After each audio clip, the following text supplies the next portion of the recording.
Hola, ¿cómo están? Varios temas sobre la agenda de la 17ª cumbre del Grupo BRICS Plus que va a sesionar en Río de Janeiro en medio de todos los desafíos globales. Hoy en el mapa vamos a analizar todo este alcance cuando vamos a llevar este tema a Brasil y la cumbre de los BRICS. Hoy con nuestros invitados. Así iniciamos.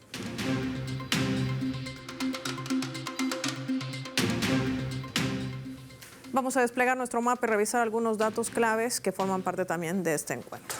Brasil acoge esta 17ª cumbre del Grupo BRICS Plus. Identificamos en nuestro mapa mundi esta nación suramericana con los colores de su bandera. Se desarrolla esta 17ª cumbre de los BRICS en Río de Janeiro, en el Museo de Arte Moderno. Y también será parte de este encuentro que reunirá a los 11 países miembros. Del 6 al 7 de julio, Brasil, China, Rusia, India, Sudáfrica, Indonesia, Irán, Egipto, Etiopía, Emiratos Árabes Unidos y Arabia Saudita. Además de contar con los países asociados, Malasia, Tailandia, Belarus, Bolivia, Cuba, Kazajistán, Uzbekistán, Uganda y Nigeria. Brasil, recordemos que ejerce la presidencia pro tempore del grupo desde el 1 de enero y ha establecido como prioridades la cooperación en el sur global para una gobernanza más inclusiva y sostenible. Además, propone centrarse en áreas como la cooperación sanitaria mundial, comercio, inversión y finanzas, cambio climatológico, gobernanza de inteligencia artificial, arquitectura multilateral de paz, seguridad y desarrollo, institucionalidad del BRICS Plus dentro de esta agenda amplia que ya ha sido también socializada. Se espera que los líderes discutan la creación también de una infraestructura de pagos alternativos, como el BRICS Pay, sí, una moneda propia, y temas relacionados con el acuerdo de reserva contingente que buscará posicionar a los BRICS Plus como interlocutores estructurales de los países en desarrollo, sin buscar sustituir el sistema global actual, sino coexistir en medio de este mundo multipolar. Sumemos más datos a nuestro mapa. Una cumbre que además contará con alrededor de 4.000 participantes de 37 países. Cerrará el año de la presidencia de Brasil. El gobierno de Luis Ignacio Lula Silva ha decidido movilizar a 20.000 militares junto también al despliegue para garantizar la seguridad. Tiene que ver esto por mar, tierra y aire. Se sabe también que el grupo BRICS Plus ya representa el 46% de la población mundial, el 27% del PIB global y el 72% de las reservas conocidas de tierras raras. Estamos hablando de un 43.6% de la producción mundial de petróleo, el 36% de la producción mundial de gas natural y el 78.2% de la producción global de carbón. Esto sumado, por supuesto, a todas estas estrategias que se ha trazado y que van a ser debatidas en esta cumbre. De esto y más vamos a hablar con nuestros invitados.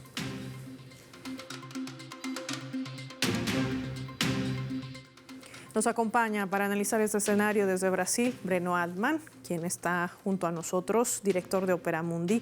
Qué gusto tenerlo en el mapa. Gracias por su tiempo para Telesur. Bienvenido. Gracias por la invitación, un honor estar acá con ustedes otra vez. Breno, partamos por el principio. Son varios temas que están en agenda, pero que sin lugar a dudas centrará mucho la atención en esta moneda única que pretende llevar adelante este grupo en expansión y que además le podría hacer muy bien frente al dólar y al euro, tomando en cuenta también los desafíos globales que enfrenta el planeta, una de ellas las imposiciones que vienen desde la administración de Trump. Empecemos por allí, ¿te parece? Mira, yo creo que se avanza en la dirección no exactamente de una moneda única, pero de una moneda común.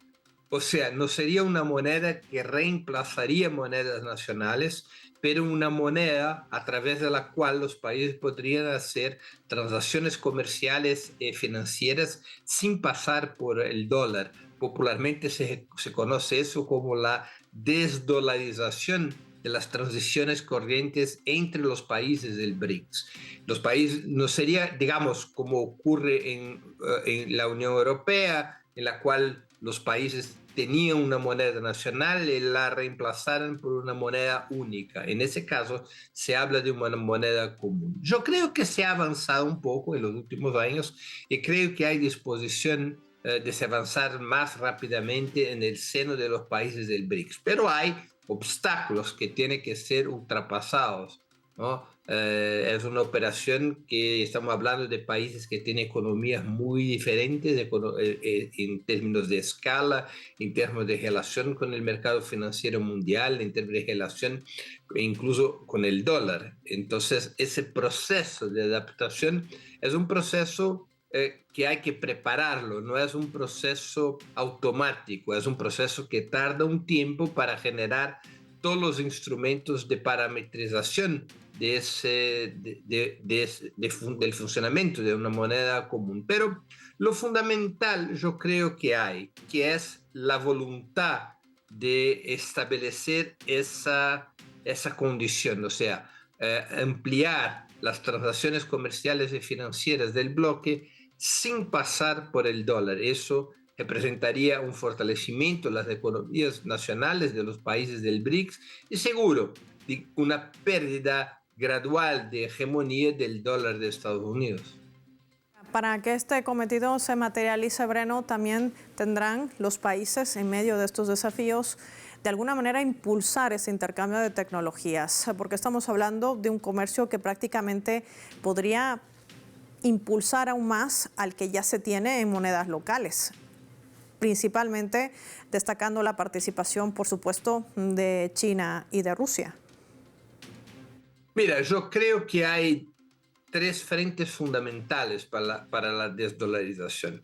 Hay un frente tecnológico, hay un frente comercial, hay un frente financiero. En el términos del frente financiero, se necesita un fortalecimiento del banco del BRICS, del NDB, que es su nombre oficial, el nuevo Banco de Desarrollo, pero el acrónimo en inglés es the New Development Bank, el NDB, o que toda la gente lo conoce como el Banco del BRICS. O sea, necesita que el Banco del BRICS sea capaz de ofrecer a los países condiciones financieras amplias para que se pueda hacer funcionar los mecanismos comerciales que dependen evidentemente de crédito, ¿no? Entonces eso es muy importante, el fortalecimiento del NDB, como ha dicho la presidenta del banco, Dilma Rousseff, en la reunión del banco que ocurrió hoy por la mañana en Río de Janeiro. Hay un frente tecnológico, claro, tanto en términos generales para el desarrollo de las economías, cuanto también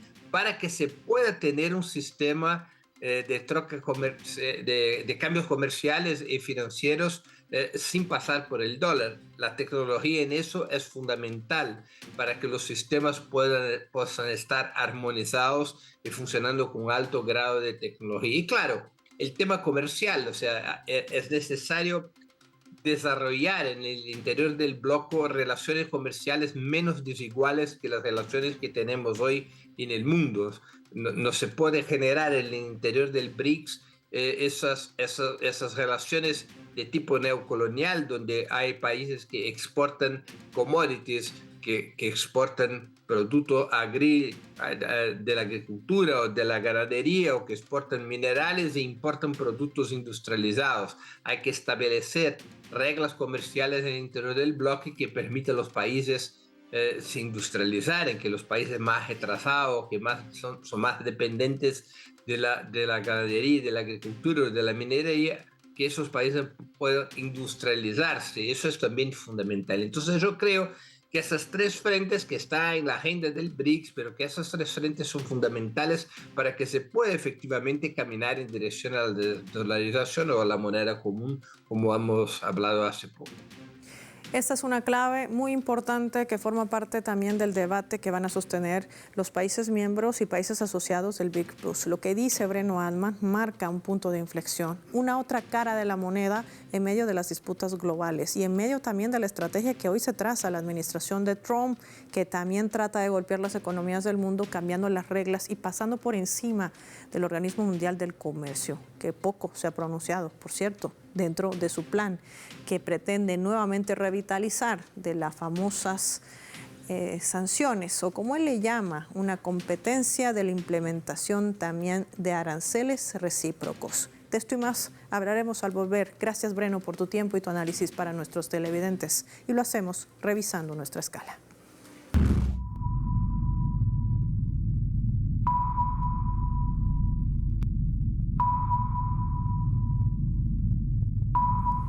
Esta vez a través del portal web de nuestra multiplataforma informativa Telesur, que está reseñando así. Brasil destaca logros también dentro de la profundización de la cooperación con China, el Partido Comunista de China, y llama a profundizar la cooperación con el gigante asiático y el sur global. En una entrevista concedida a esta agencia aliada de Telesur, Xinhua, con motivo del 104 aniversario de la fundación del Partido Comunista de China, también se ha trazado algunos paralelismos entre las trayectorias seguidas por los partidos comunistas de China y Brasil, fundados ambos en la primera mitad del siglo XX. Al destacar los logros recientes del país asiático, la ministra también apuntaba que China ha sido capaz de tocar grandes proyectos como la mayor red ferroviaria de alta velocidad del mundo, la iniciativa de la Franja Ruta de la Seda. Ha hecho que China también este 2025, agregando que actualmente el desarrollo económico se apoya en plataformas del Big Data, el 5G, inteligencia artificial, citando datos inclusive del FMI. Santos, se refiere a la ministra, destacó que China es la segunda mayor economía del mundo en términos nominales y la primera por paridad de poder adquisitivo. También lidera sectores estratégicos en vehículos eléctricos, así como otras tecnologías, contando con las mayores reservas internacionales del mundo. En resumen, ¿qué quiere decir esta noticia para nuestros televidentes? Que el salto cualitativo y cuantitativo que ha dado el gigante asiático en materia de tecnología sirve de base fundamental. Es una de las herramientas que nos decía Bruno Alman, que constituyen en el fortalecimiento del Banco del Desarrollo, otro de los temas de agenda también para la creación de esta moneda común del BRICS Plus, para dejar de lado la utilización del dólar y también del euro. Y esto podría incrementar también la balanza comercial de los países miembros. De esto y más hablamos al volver.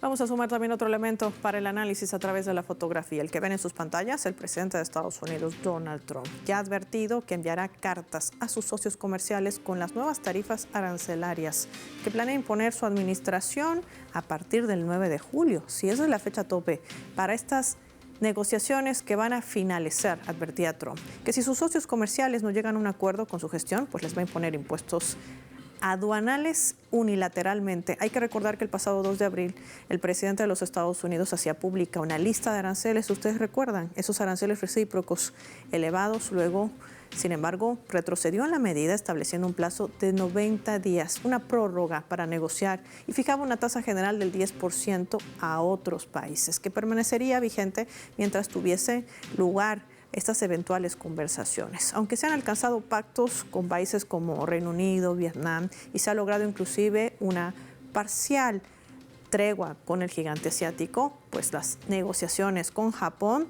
también todavía están en pleno desarrollo, así como con el viejo continente europeo. Analicemos este escenario, que también se convierte en otro desafío en el medio del desarrollo de esta 17ª cumbre del BRICS Plus. Fernando Estensoro nos acompaña en directo desde Chile, analista internacional a quien recibimos en el mapa. Fernando, qué gusto tenerte en Telesur, bienvenido. Hola, ¿cómo estás? Buenas tardes, mucho gusto siempre, Paola, de conversar con ustedes. Gracias, Fernando. El presidente Trump decía que ya está listo para notificar que ya se implementarán a partir del 9 de julio, pues estos aranceles que había dado a conocer de manera amplia, inclusive a países que ni siquiera tienen población. Pero lo cierto es que esto también se convierte o no en un contrapeso, y de esto quiero conversar contigo. El BRICS Plus ha trazado también una agenda amplia. Por un lado hablan de una moneda común, pero también al mismo tiempo de seguir realizando intercambios en monedas locales. Inclusive la propia presidenta de México, Claudia Sheinbaum, no está descartando la posibilidad de ampliar sus lazos comerciales con otros países que no sea solamente Estados Unidos, siendo, reitero, el principal socio comercial de México. ¿Qué representa esto en temas de seguridad económica y jurídica cuando hablamos de inversiones y de comercio internacional? Bueno, yo creo que Estados Unidos lo único que está haciendo es está aislando progresivamente del resto del mundo, incluso de sus socios estratégicos. Y frente a esa situación, indudablemente que los BRICS y mercados tan grandes como el de China empiezan a transformarse en interesantes alternativas para el resto del planeta, para mantener un comercio multilateral, para mantener un intercambio sano entre los países. Entonces yo creo que aquí lo que estamos viendo es un proceso, ¿ya?, que cada día se acentúa más. Es un proceso en cambio en la estructura mundial del comercio, no solamente el comercio, sino del poder mundial. Ahora, indudablemente, insisto, esto es un proceso, no ocurre de la noche a la mañana, son procesos largos, pero si uno se remonta hace un par de años atrás, cuando los primeros países como Rusia, por ejemplo, una vez que fue bloqueado por Occidente a raíz del conflicto en Ucrania, empieza a intercambiar su comercio con China en monedas locales, en rublos y en yuanes. Hemos visto que se han ido sumando otros países y han ido de una u otra forma profundizando esta tendencia. Indudablemente todavía el dólar sigue siendo la moneda dominante del intercambio comercial internacional, pero lo interesante es que ya vemos que existe una tendencia a comerciar en monedas locales, y esta tendencia poco a poco va creciendo y va aumentando. Así que yo creo que ese proceso ya es indetenible, ¿ya? No es reversible. Yo creo que lo que vamos a ir viendo con el tiempo, y quizás mucho más rápido de lo que esperamos, es que el predominio del dólar como moneda del comercio internacional va a ir cediendo aceleradamente. Por cierto, como te digo, no está ocurriendo de la noche a la mañana, pero vamos hacia allá de manera, a mi juicio, indetenible. Y en medio de este contexto que nos relata Fernando Estensoro, hay que tomar en cuenta también otro antecedente. Ayer la Cámara de Representantes aprobaba este proyecto de ley fiscal, recursos que además superan para el tema de defensa, fortalecer el ICE, la frontera o la seguridad fronteriza, etcétera. Es decir, Trump está endeudándose, ya tiene una deuda pública de más de 36, escúchese bien, billones de dólares. Con esto podría incrementarse en un 120%, superando fácilmente los 45 billones de dólares. Un país que además tiene problemas ya de camino a una recesión. ¿Contaba Trump con estos aranceles impuestos a otros países que parece que las naciones van a decidir otro rumbo, que ya no sea Estados Unidos en este aislamiento que tú nos estableces, Fernando? ¿Qué impacto podría generar para ese país y para la administración de Trump? Bueno, la estrategia de los aranceles, Trump la viene diseñando desde su primer gobierno, y también lo planteó en la campaña, y ahora la está implementando. ¿Por qué? En el fondo lo que necesita Trump es recaudar dinero, porque él además, como tú lo señalas, está bajando los impuestos. Y es la clase más rica la que más se beneficia en Estados Unidos con esta baja de impuestos. Entonces, en su forma de pensar, en su forma de ver las cosas, cree que aumentando los aranceles va a poder recaudar fondos sobre la base de que el Estado, al tener menos impuestos, sigue empobreciéndose y, como tú dices, endeudándose. Pero más allá de que le funcione o no le funcione la estrategia de Trump de aranceles, la señal que él le está dando al mundo es muy clara.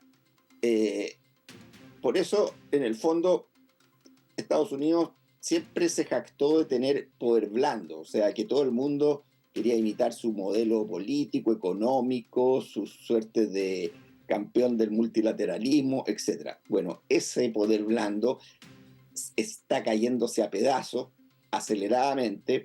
Estados Unidos ya ni siquiera es confiable para sus socios estratégicos.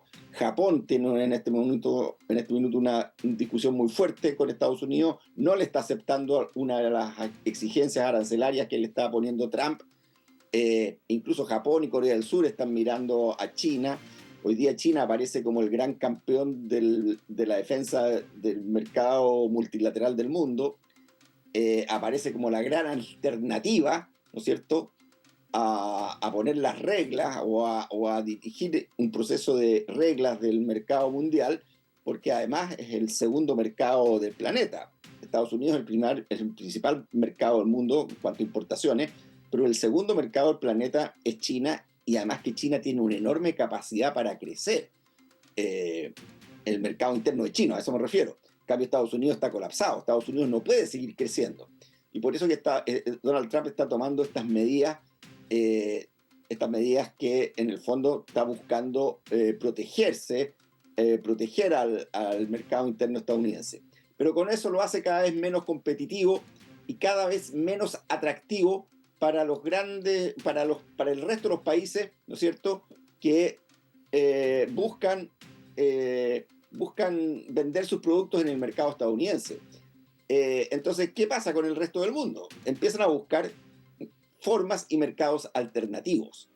Y en ese sentido, yo creo que lo que está haciendo Trump puede ser que le dé resultado en el corto plazo, pero en el mediano plazo lo único que va a hacer es aumentar aún más el aislamiento estadounidense. Indudablemente esto trae también consecuencias geopolíticas, porque Estados Unidos sabe que está en un proceso de declinación de su poder hegemónico. Y eso también lo lleva a ponerse cada vez más agresivo, cada vez más violento en el sistema internacional. Y junto con defender el mercado multilateral, como lo están haciendo los BRICS, como lo está haciendo China, también hay que defender la solución pacífica de las controversias y los conflictos. Porque los que están empezando a buscar soluciones militares es precisamente Estados Unidos y los halcones que apoyan el establishment del poder estadounidense. Justamente por todo lo que nos reseña Fernando Estenssoro, siempre se ha propuesto que en medio de estos conflictos globales sea la voz del BRICS Plus el que tenga hoy la alternativa de esa resolución de conflictos, y no solamente la búsqueda de nuevos nichos de comercio, sino también de sistemas. A ello viene el nacimiento de esta Organización Internacional de Mediaciones que hoy tiene su sede en Hong Kong, quedando prácticamente obsoleta Naciones Unidas. Todo un sistema que le ha fallado al planeta y que no logra regular las imposiciones que vienen, por ejemplo, como de la administración de Donald Trump. Como siempre, Fernando, gracias por tu tiempo y compartir tu análisis con nuestros televidentes. Nosotros finalizamos el programa y lo hacemos revisando nuestros vectores.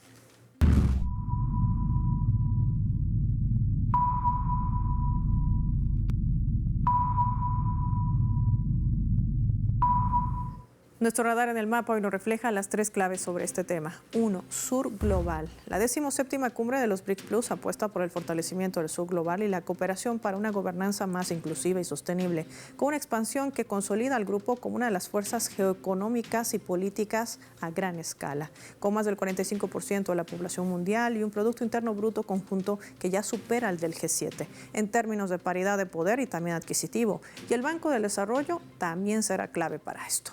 2.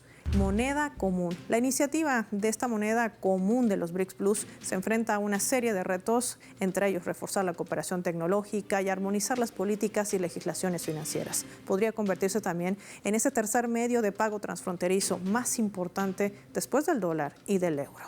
3. Sin Estados Unidos.